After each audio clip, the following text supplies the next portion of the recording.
And we start. Okay. This is called, if you saw the thing, the text, whatever it's called. What's it called? What's up? Noah's failure, Avram's success. Okay. So in Bereshis, I mean, the first bit of the Shir is very straightforward because it's all very familiar. In the Sefer of Noach, and Vov and Posuk Tes. So it says the following thing. It says, the beginning, Elatodis Noach ish Tzadik Tomim Hayasob Adorosov. I was worried. I was worried you weren't coming. I was really getting. Oh, I forgot to bring drinks, guys. Elatodis Noach ish Tzadik Tomim Hayasob Adorosov. He was a tzaddik in his generation. You remember the famous Rashi. The Dorosov Yesh Merabasena Doshin Oisel the Shvach. Some of the rabbis explain the implication that he was a tzaddik in his generation as a shvach. Kol shekein she'ilo hoy badar tzadikim hoy tzadik yosef. If he lived in a generation of greater people, he'd be even greater. My mother-in-law. Oh, as I was saying at the start, I just reminding myself there's a little baby. Have you seen it? Tzadik Bas was it Rivka Rochel? Anyway, so this should be a skis for her. She was just born and not very well. Anyway, so basically, my mother-in-law, who was a very old lady, but when she was bringing up my wife, always used to tell her, make friends with people who are better than you, because they'll shut you up, and then you go up. It's very good, makes a lot of sense. So some people say that he was at the madriga of being the sort of tzaddik that he was, but in a different generation. If he lived in the generation of Avraham, then he would have been even better. I think other than discuss in Rashi say in Dara of Avraham, but never mind, because that's strange, because the question is he wasn't the Dara of Avraham, but never mind. The Yeshadashan as the Ganai, and some of Chazal explain the implications being the Ganai. Sorry? What's strange about saying Well, Tzadikim, it says general Tzadikim, as opposed to a specific Tzadik, which would be Avraham Avinu. So I think it says elsewhere that another version of the Medrash is if he lived in the same door of Avraham Avinu, then he wouldn't be any good, but he did. Anyway, but leaving that aside, the other one says no. The implication is that he was only a tzaddik because of that generation. Ilahoya b'dorah shel Avraham. This is the bit. If he was in the Dora shel Avraham, lo haya neshad l'klum, he would be considered to be a nothing. Fine, sure. We mentioned, if you remember, I think it was one of the last year before we broke for the Yom Tovim and the Chagim, we mentioned what the Divrei Yol, the Satmar Rov, points out that each of the Obbas, each had a particular midah which they specialized in, focused on, which allowed them to reach greatness. Avram was Chesed, and Yitzchak was Gvura, but that means really Tefillah, etc. And Yaakov was Torah, and Moshe was Anivus. What was Noach's midah? Do you remember what the Divrei Yol said? Was it ringing a bell? I did tell you this, I think. Sorry, it's not for hair, don't worry. You're allowed to come back. The Divrei Yol says it was also Anivus. Also Anivus. Now, when we were talking about it in the Shem B'Shmuel, in one of our last share, we pointed out that Anivus, like every midah, is neutral. It has pluses and minuses depending on where you direct it in a positive or a negative direction. In a positive direction, Anivus is absolutely fabulous. The negative of being an Onav is that you are somebody who you don't believe in yourself, self-doubt, self-deprecation. It was Cain who was a doer, and he did stuff. It was him that came up with the idea. So Moshe Rabbeinu, who's a Gilgal of Hevel, then he overcame that negativity, and he was the Onav Mikol Odom, but at the same time, it didn't stop him doing stuff like saving Klal Yisrael, or getting out the Torah, or looking after Klal Yisrael through the generations. So how could he be the owner? It almost sounds funny when he's writing that posuk down in the Torah, Hashem's dictating it. V'ha'ish Moshe, Onav Mikol Odom. I mean, it sounds like a joke, right? And Yehudi Yainer Rubenstein was the humblest man. I actually have a joke going. I throw that into one of my shirim. Anivus was the first of many midas I perfected. I mean, it sounds funny. But so the Chazal say therefore, how could Moshe Rabbeinu, knowing what his talents are, and don't forget, it's not false modesty. False modesty is by definition sheker, it's false. So if you would say to Moshe Rabbeinu, we are the greatest Jew who ever lived, he'd say, yeah. Is that Gaiva? No. That's what he is. If you say to me, could you speak to an audience of 500 people, 1,000 people, 5,000 people? I'm like, it's rubbish. I do that. I do it for a living. That's how I know that I can do it. People pay me for it. Right? That's the real raya. So therefore, it'd be false modesty and pretending. We're not into pretending. Moshe Rabbeinu knows his milas, knows his greatness. If he knows his greatness, then the real question is, how could he be humble? If you're greater than anybody else, there's nobody as great as Moshe Rabbeinu. And the answer, they say, is that if Moshe Rabbeinu was to walk into the room now, then he would see milas in everybody sitting around the table that he doesn't have, qualities that he doesn't have. But says the Divrei Yoel, the Satmarov, how can that apply when it comes to Noach?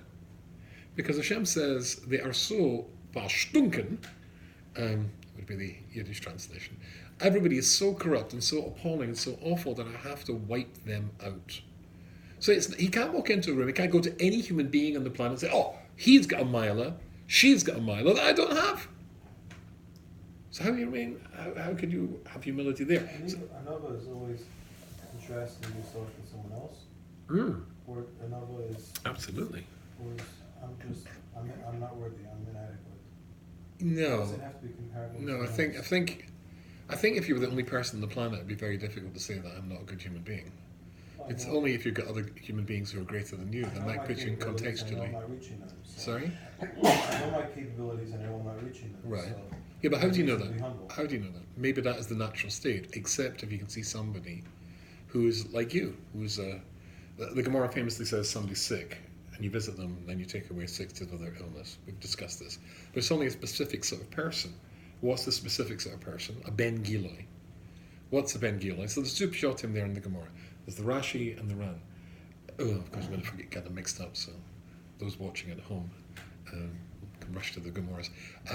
I think Rashi says it's a young person visiting a young person, an old person visiting an old person. The Ran in the Gemara there says it's a rich person visiting a rich person, a poor person visiting a poor person. Why would it be that way? Because if you are the same age as somebody, I remember my daughter, my oldest daughter, one of our classmates in school got leukemia, which incidentally is today an almost completely curable disease. But sadly, this little girl passed away, and she was in pain. It was really horrible. What do you think my daughter, visiting her classmate, felt when she's sitting beside her? Same age, same school, same background, etc.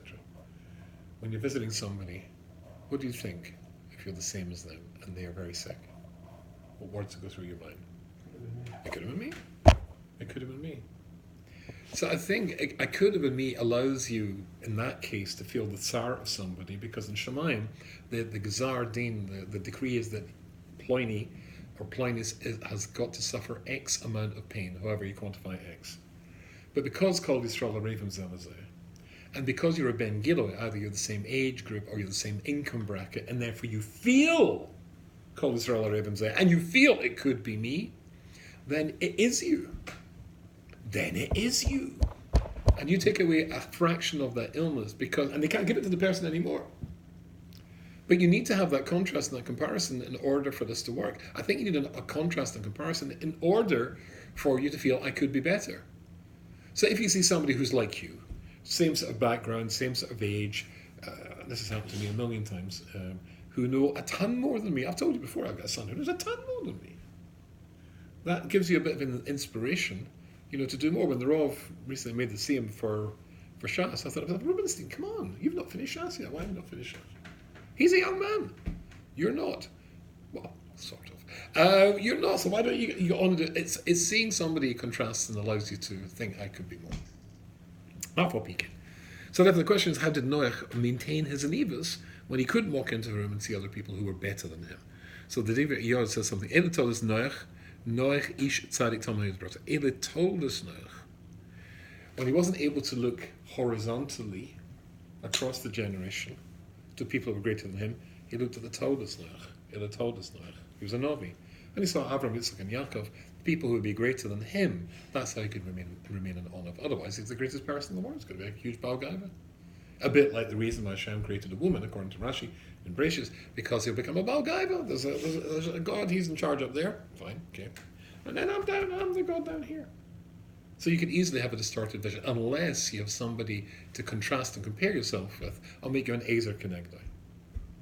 If you get it right, she's on your side. If you get it wrong, she's against. Shine. Anyway, back to this. Anyway, so and then in Pasuk Yudalad, of course, Hashem says he's going to bring a flood.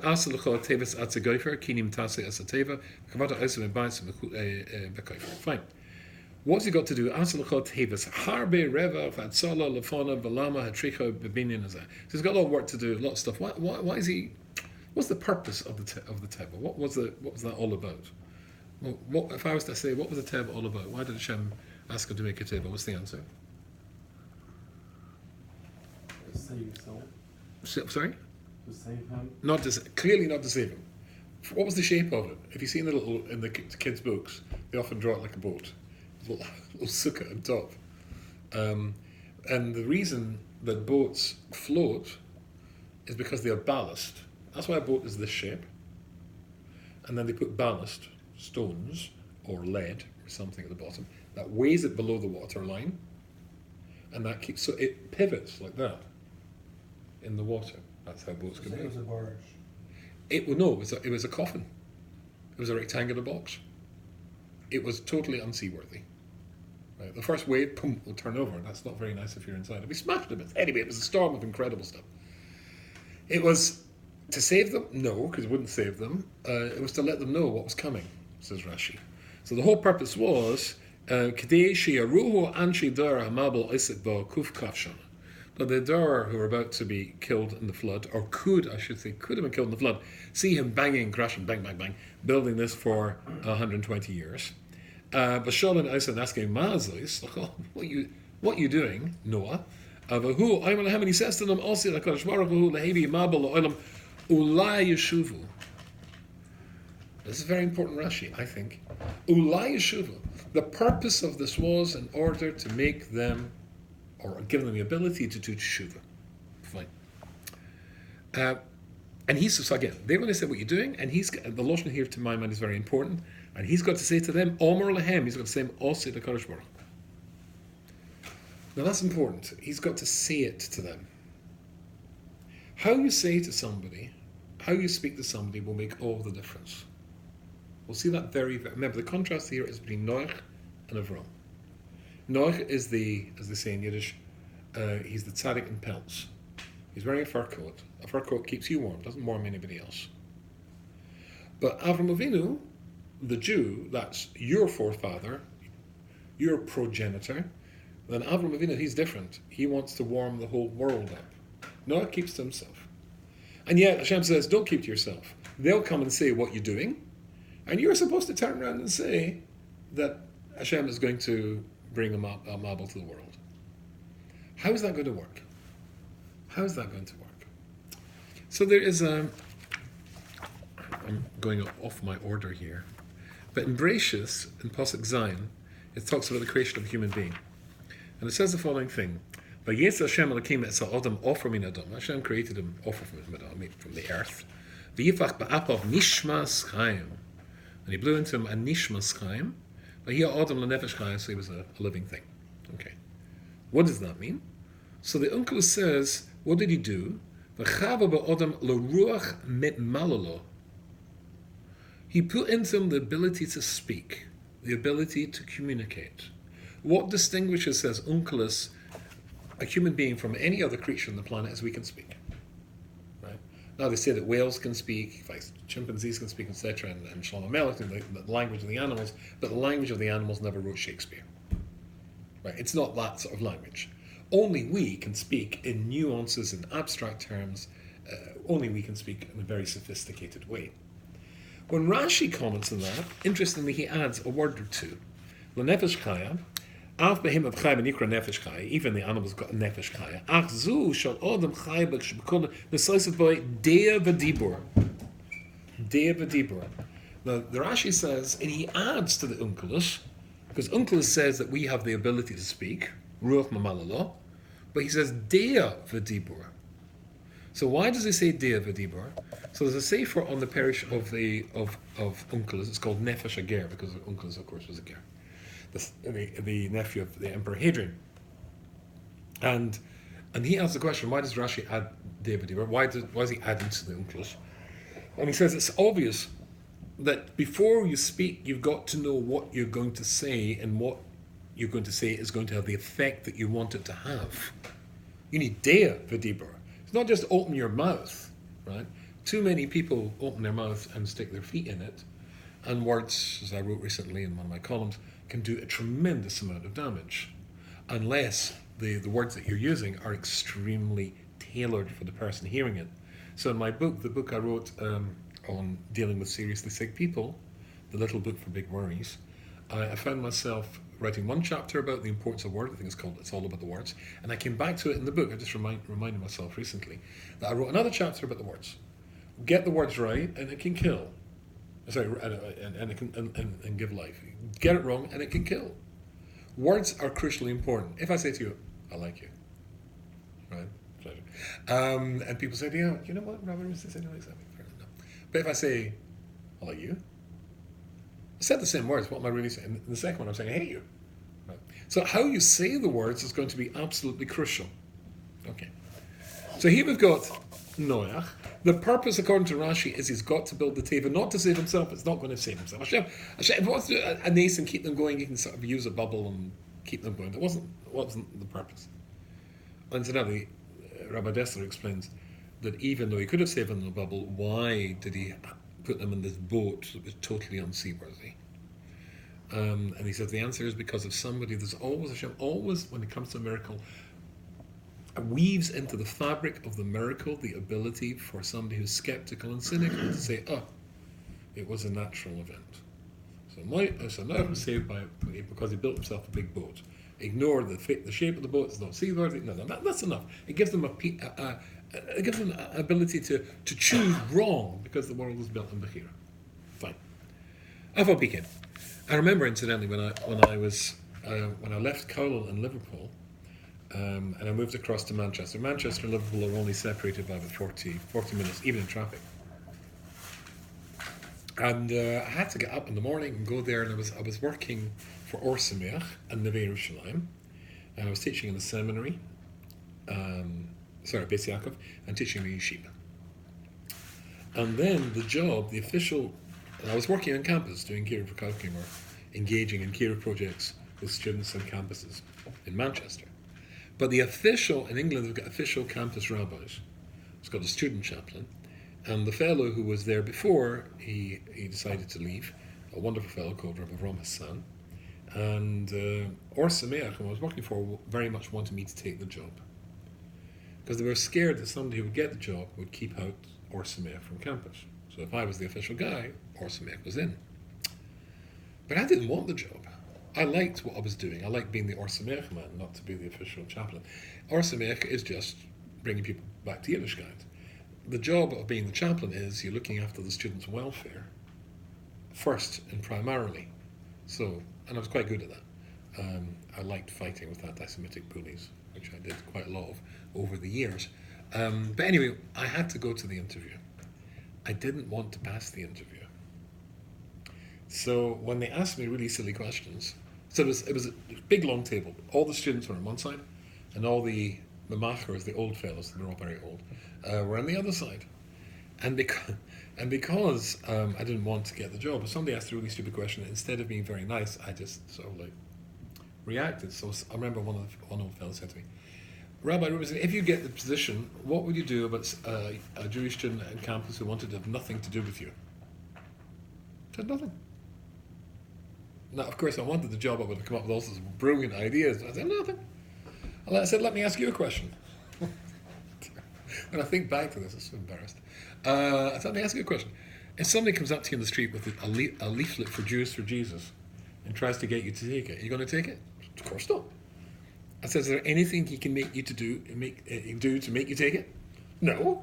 I said, well, look, I will certainly, my door is always going to be open. I'll do everything I can for any Jewish student, but there are some who won't want to have anything to do with an Orthodox rabbi. What can I do to force them any more than this guy can do to force you? Anyway, so I was quite convinced I lost the interview, and then after that, it was other people getting the interview. At the end of the day, I got the job because the students loved the fact that I was predicting these old fellows. Oh, they thought, oh, he's really good, he's cool. Oh no, I did not get it. So how you speak can make all the difference. Now I'm supposed to speak. Fine. Can you take it out? Sorry? Oh yeah, I did that for 25 years. Yeah, I was the official campus rabbi for 14 universities in the northwest of England, looking after 3,000 every year for 25 years. And that's the job I didn't want to get. Just mention tracht and the Eberste lacht, as they say. Anyway, fine, okay. Good. But why could it be that if it's the case that the way you speak is going to be crucial, and if it's the case that his job is to speak, and that will change, is meant to change the behavior of the people, but it didn't seem to work. I was thinking, maybe he didn't speak properly. Maybe he didn't speak properly. What does that mean? Maybe he didn't speak min halev. Maybe he didn't speak properly. After all, Chazal, there's a posuk in Yeshayahu, and it's nun tes, nun dalad nun tes. I've got it marked here actually. I should remember this sort of stuff. Nun dalad tes. And here the posuk says the following thing. Good. Ki mei Noach zoisli, because this water, this flood of Noach, zoisli, is in front of me, is some of the translation. Hashem speaking. Hashem is bate. Ma'avar mi Noach oil olar. It's because I made a shavua. I'd never bring mei Noach to the world. Why is it called mei Noach? Noach's flood. Isn't he the Tzadik? Isn't he the good guy? So Chazal say it's called mei Noach because he didn't daven for his generation. I always imagined, he said up to year 117, he's like hoping, don't do trouble now, because I never built this for nothing. That's very cynical. Yeah. Yeah, but okay, but you could have opened a museum. Right. There's a fellow in Holland. False alarm guy. There's a fellow in Holland who just built one. I know I saw it, half the size. But of course he's made it with otherwise it wouldn't float. He's not made it according to what Chazal say about the thing. But yeah, but you could have a tourist attraction. Let's pronounce it. The Sorry? model that never happened. It'd be like the. It never happened. He's there at the time. He's got them all to He Jew. said it's They're only going to Jew if they believe it's going to. If it's a threat, if they believe in the threat. A little bit. So they said, this is where we were going to escape. You can go and see Show me the. to who did they believe in? What? Avraham was always the one who introduced monotheism. Who did they believe in? Who told you that? Avraham was not the one who introduced monotheism. Well, he's the first one to. No, he wasn't. Apparently, Noach spoke to. Oh, right. So Noach Noach spoke to Hashem. generation Was of Noach not the Jewish. first? They weren't Jews. You don't have to be a Jew to be a Novi. No, but what were they? Human beings. Right. Very They different said, to us. okay, God's an who? Sorry? They said- No, they knew that. Oh, so there's the Kuzari. We talked about this one on the show. The Kuzari talks about, at the beginning of Bereshit, it talks about, who everybody was, and it repeats a pattern. So, Lamech was lived to be such and such, and he had sons and daughters, and then he lives another couple of thousand years, and then he dies, etc. And then the next one, and the next one. So the Kuzari says this is an unbroken. They only mention one, sons and daughters. They mentions one son, and then he's the next one. Why only one? So he says, obviously the sons and daughters lived hundreds of years. They must have lots and lots of kids. Why does it mention only one? This was the line of Nevi'im, and there's an unbroken line of Nevi'im from Adam Rishon to Noach, and from Noach to Avraham.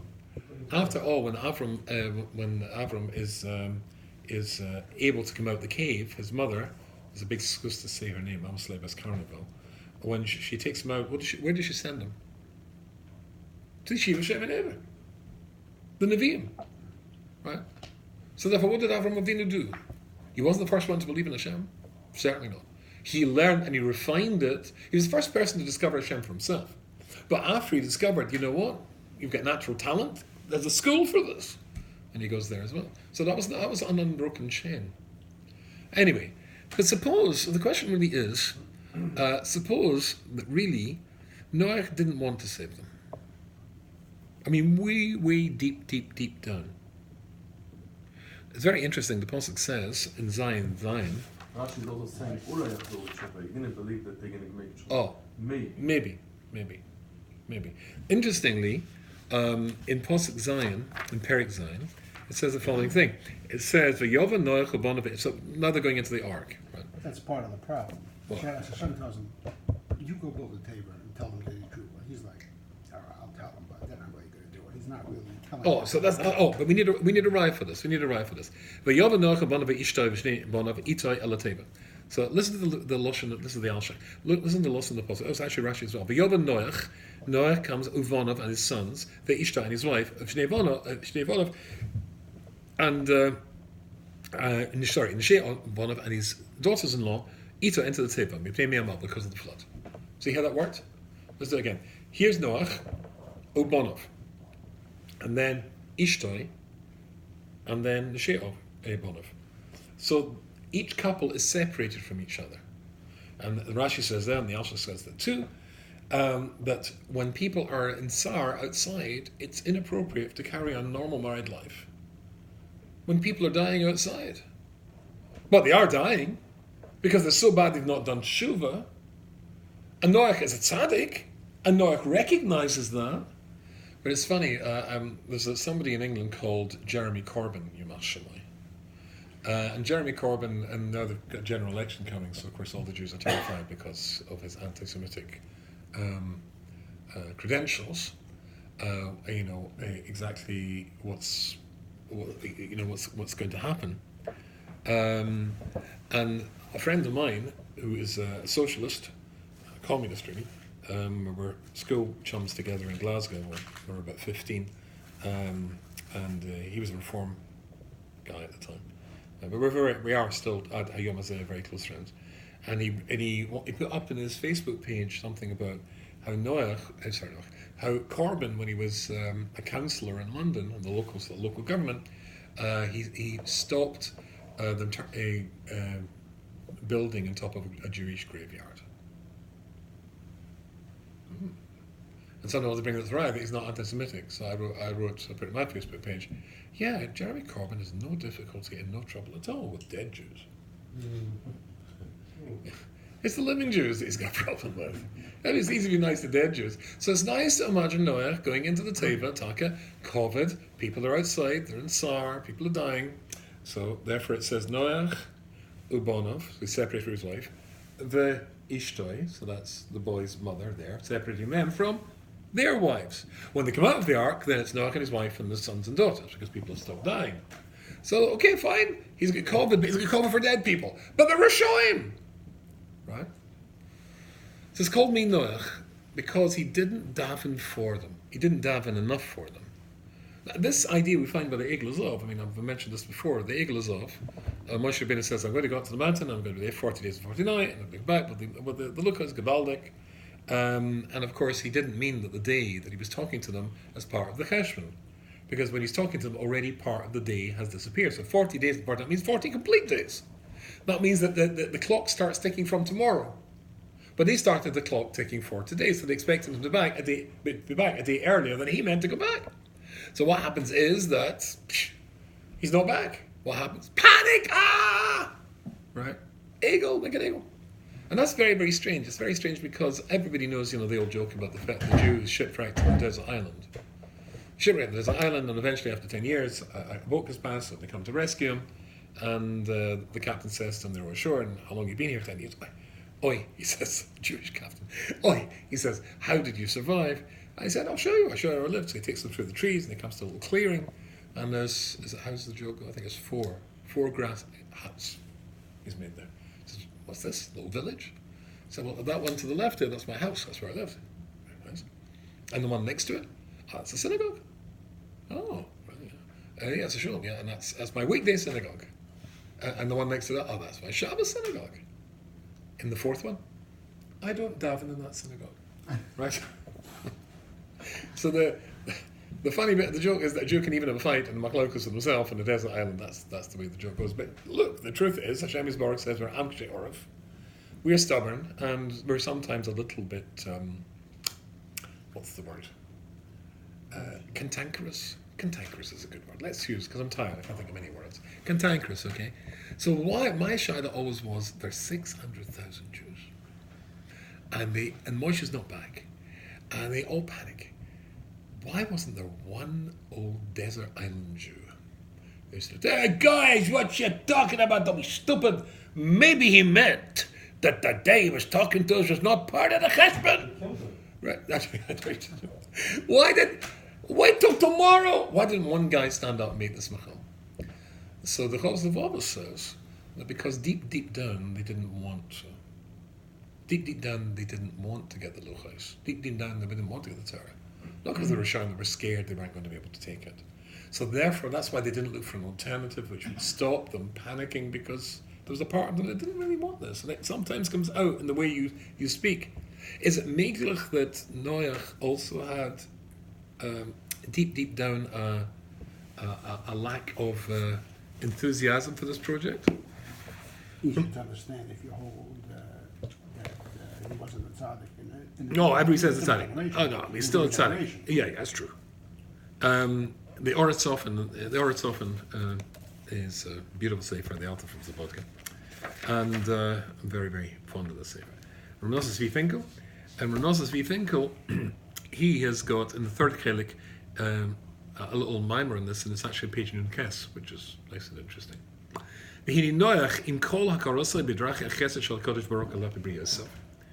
That Noach, even though he's got an incredible idea into the chesed of Hashem towards his creation, and he goes in the derech Hashem. Adayin law hisig apal pikin. Adayin law hasig oisem bekol hakifam v'amukam. But he still didn't understand everything that's involved in the chesed of Hashem is Borach, and how deep Hashem's Borach's chesed runs. Sheish makam l'rachma Hashem gam al Rishayim.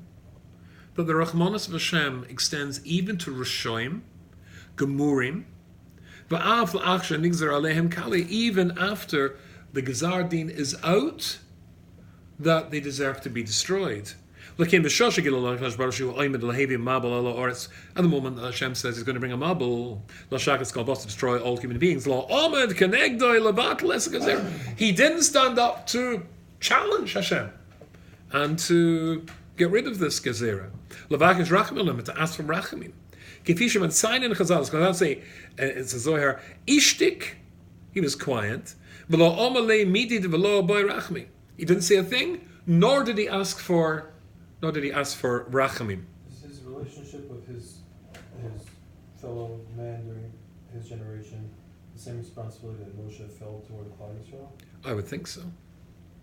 Like every human being is responsible, of course. Like if God says, Yeah, but that's why because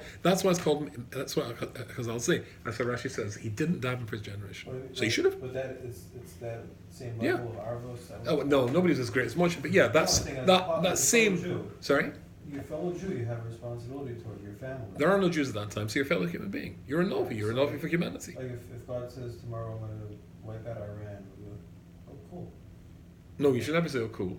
Remember, the Malachim wanted to sing Shir to Hashem because of Kriyas Yam Suf, and Hashem says, "My creations are not. I'd much rather that they did tshuva." If God says to you tomorrow I'm going to destroy Iran, you'll be like, no, please don't. Well, I, as the politicians say, that's a hypothetical question. It's like Sorry? It's like Avraham Avinu in stone. Yeah, we're coming to Avraham Avinu in stone. That's so we're gonna. Turn the video up And then yeah, we'll get that at the end. Yeah. It's not just me being diplomatic. The reason I find it hypothetically is because I'd need to drink a very large amount of whiskey for Hashem. I think for me to think Hashem's spoken to me. Anyway, let's get back to this. Okay, Ishtik, it was quiet, but Omar Leibnibri. Omnam Noya Chalchiach lebnei Doire. כפי שאמר חז"ל, בונה אס הטבע ומאה ועשרים שנה כדי להזרם עשרים של הקדוש ברוך הוא עושה להביא מבול לעולם, just b'tshuva. So his job is to bring them back to tshuva. What do you mean he was quiet? He didn't. He had that job to do. Behem lag loiv. This is what I say, and they made fun of him and they made mizyanis out of him. Avram kol zeh lo hisig noach she'achri kol she'shokos meridosam. But Noach had not realized that after all the things that they had done, all the terrible things, Shechosam, Meridosam, the rebellions against Hashem, and all this sort of stuff, Adayin lo toma rachmi HaKadosh Baruch Hu. Hashem's rachamim is infinite, and it's not what's the word? Never gets used up. I can't think of the phrase for that, but I'm jet lagged. V'yesh oid makam laharbas tefila b'tachvin milafona v'lo laniach loy kaim let's gezeras. That there was a possibility, even though the Rishon Gemara, he knows the Rishon Gemara, but he didn't realize that Hashem's Rachamim could and should apply to them as well. He'd sort of like stopped at that point. There's a possibility, according to the Or Tzofan, to imagine that really there was a bit of him, a bit like the Egel Azov. I thought, yeah, they don't deserve it. They don't deserve it. This is what Reb Chaim Shmulevitz says. Reb Chaim Shmulevitz says, it's really very beautiful, this. Kimi Noach Zoisli, he quotes the pasuk we had from Yeshua before. Because I'll say, when he knew that he was going to be saved, and his sons were going to be saved, he didn't daven for his generation. Fine. Then he says the following thing. So, Chazal say, Lama Asora. So he asked the question, Avraham Avinu, when it comes to Sodom, he says maybe I can find 50 tzaddikim, maybe I can find 40 tzaddikim, but he doesn't go below 10. Why? Because he knows below 10 won't work. Because it was 10 people that are saved in the generation of Noach, or they were saved, but didn't save the generation. So below 10, you're not going to save humanity, just Yechidim. So Avraham Avinu knew not to daven for less than 10. Lam Asar, why is 10? Why didn't Avram daven for to save Sodom? Im hoye b'stoim pochos me'esrim tzadikim. This is less than 20. Masar to 10. Kabar nishar badar hamabel shmona below nisal l'olim b'skusa. Because he saw there was 8 who were saved. Noach and his family. That was 8 people, but it didn't save the generation. So Avram Avinu knew that was enough. Right? You can go below 10. Lakach lo yispalel Avram al pochos me'esrim tzadikim. So Avram didn't daven. Now hold on. We said that the taina against Noach is that he didn't daven for his generation. Right. And Avraham Avinu didn't daven because he knew from Noach that under 10 is not going to be saved. So why is it a taina against Avram? It's a taina against Noach. If it's not a taina against Avram, why is it a taina against Noach? If it's not going to do it. And that's the same reason Noach didn't daven. Avraham didn't have a taina. Sorry? Avraham worked with the numbers to try to daven for them, even though they weren't worthy. But if there's 10 that would... Below 10... 10 in the city would be Megan. There's 5 cities. So it'll be 2 in the city. 2 in each. 50 for 10 in each city. Yes, 5 boroughs. Right. There's 5 boroughs. 45. And 45 and not even one city would have enough people that would save the whole city. Correct. But if there would be... But he didn't even try. But he didn't try. And why didn't he try? Because he learned the president from Noach that under 10 doesn't work. So Noach did that as well. That's what the Reb Chaim Shmulevitz says. He's trying to find schusim for that. He's trying to find schusim for that. There's 50, there's 40, there's 30. So he says something. No, it's a long thing here, and I notice I'm running out of time. But it's a long mimer. If you've got this at home, it's well worth having a look at. But here's the word. He says like this: that the emes is that truly, ultimately, he's got a lot of wonderful rhymes here, which I'm not going to go into. But truly and ultimately, when Noach is in the situation that he's in, he calls the brisker rov. If a person is in pain, you still cry out. If Rahman al-Islam, you go to a hospital and somebody's got a very terrible disease, and the pain reducing drugs or pain relief drugs are not working, he's screaming his head off. Ask the person, assuming he's able to, is screaming going to help you? Screaming doesn't help. But when you're in pain, you scream. So he didn't daven for his generation, and he didn't cry out for his generation. Avram did cry out for his generation. He didn't try. He didn't feel enough pain. One of my old teachers in Gateshead, Rabbi Miller, he says something I thought it was a lovely mashal for this. I can't remember if this was the name shul, but anyway, the mashal was, sometimes in shul you see somebody gets hagba, especially at this time of year, and he picks it up, and that's the job of the gabba, to make sure you give it to somebody strong, because of course all the weight's in the left hand, or somebody left-handed as well. Anyway, so he lifts it up, and sometimes you see it going, hopefully in time somebody grabs it. But what you see very often is it starts to maybe you're sort of, where I daven in the front, of the shul, or where you daven, etc., and you at the back, we're in the same area, and you're 4, 5, 6 yards away from the bima, but you start going, right? Is that going to do any good? Right, but that's right, very much like Basil, that's right. But you feel you want to stretch out. Yeah, it doesn't do it in her case, it does do any good. But you stretch out. He didn't feel it. Now, the Bear Yosef. The Bear Yosef says something which is fabulous. Now, this is going to Lech Lecho, so we're jumping about all the Sedras tonight. In Lech Lecho, there's a famous bit in Lech Lecho when Avraham Avinu, and the Ramban says this is a mistake, Omar Noach achoisi at, say that you're my sister, Laman yetiv li b'avorech v'lesi nafshi b'glalech, in order to be good to me for your sake. And what they're going to do, Rashi says they are yitna li matonos. They'll give me presents. So again, Omar no achoisi at, say you're my sister, Laman yetiv li, they'll be good for me b'avorech through you. And through you, my soul will be, or my life will be saved. Which sounds very strange. Rashi says, they'll give me matonas.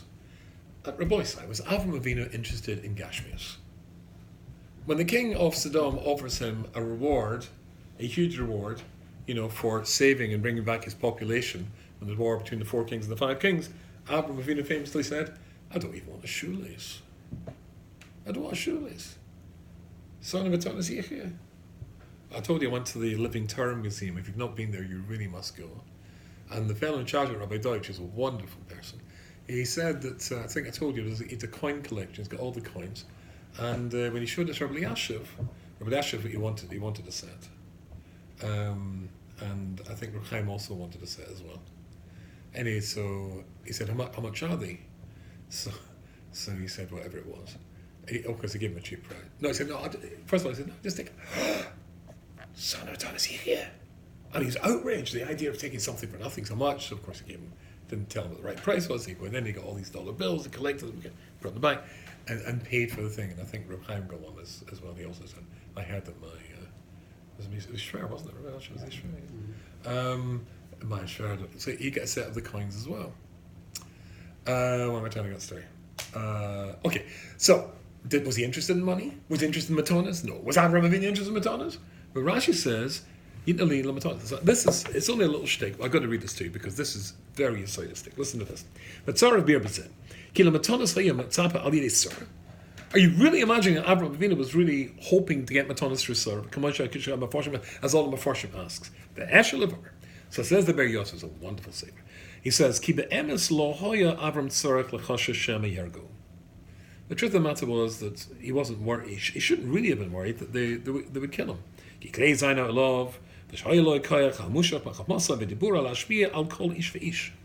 Why? Because he had his Kli Zayin alav, his weapons. And what was his weapons? That was Kli Zayin alav shahayaloi koyach hamushach b'chachmasa u'b'diburoi. It was the koyach, his weapon was that came from his chokhmah and his dibur. Now remember what we saw in the Rashi. The Rashi says he added to the loshen of the Unkelus, who says that it's ruach melalala. That's the definition of what a human being is, somebody who speaks. He says badea v'hadibur, and here's the same phrase again: chochma v'dibur. Lashpia al kol ish ve'ish. He could be mashpia on anybody because he had a koyach hadibur. That's what defines us. V'afilo al agarua, even on the worst people. Even on the worst. Is this ringing a bell? Like Noach, a generation of the worst of the worst? Well, in order to give them seichel and to give them hadrocha, to set them on the right path. Certainly not to kill somebody. So he was able to do it. And then he quotes here, as he says, the famous story of Unkelus, his guy. You know the famous story there. So Unkelus, his uncle Hadrian, was extremely embarrassed that his nephew had become a Jew. So he sends instructions to the guy in charge of Israel, Judea, as it was called at the time, to send along some soldiers and get him back, put him in the next boat back to Rome while they would sort him out, get psychologists to do whatever they're going to do. And so he sent along 6 soldiers, and he starts to speak to them, and they all became Gerim as well. The Caesar of Rome is not used to this sort of stuff, so he sends another instructions, another 6 soldiers, they became Gerim. So then new instructions come, a centurion's to go along with a squad of soldiers, and if there is, he's just to come in and say, you open your mouth, Yiskadal v'Yiskadash. Yiskadalis v'Yiskadalis. Dashes, I suppose, in Latin. Anyway, so he's sitting there learning, doors kicked open, in comes a centurion, and he says to him, Uncleus, you're coming with us. Draws the sword, open your mouth, off with your head. Instructions from Caesar. Anyway, so they grab him, they take him out the door. He says, at least let me kiss the mezuzah. What's the mezuzah? Oh, the mezuzah is, and they all became Gerim as well, right? So Uncleus is a koyach hadibur as well. So he says that Avraham Avinu's koyach was a koyach hadibur. Olam ha'ikar shechol shema teikav. So Avram has got this koyach hadibur. Avram can speak. But however, his worry is taken because if they see Sarah, who was beyond outstanding in her beauty, and we've talked about this before as well, the Gemara Megillah says that she was the most beautiful woman ever created, apart from Chava, but she was not a real human being in the sense of the daughter of another human being.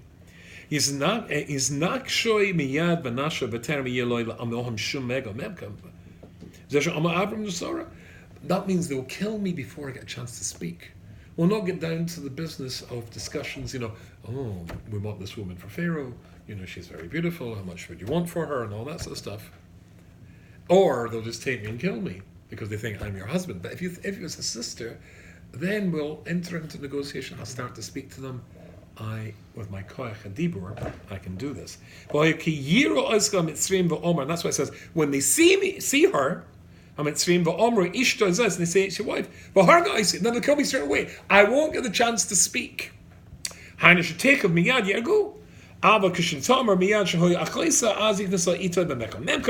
they hear it's the sister, they'll start discussing how much you want for her for the dowry and all that sort of stuff. Or the same